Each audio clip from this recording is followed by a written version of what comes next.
Swerteng umaga, heto na po ang resulta sa ating STL Rizal para sa araw na to, Thursday, April 9, 2026 para sa ating first draw result.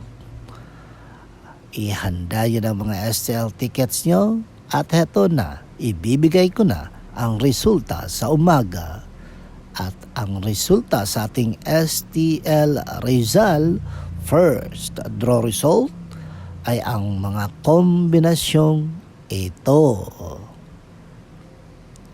Paalala lang mga ka-STL, importante pa rin ang magkaroon ng edukasyon dahil mahirap nang maging mangmang sa panahong ito. Okay?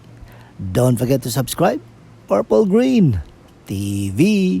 Paki-like at share po. Thank you.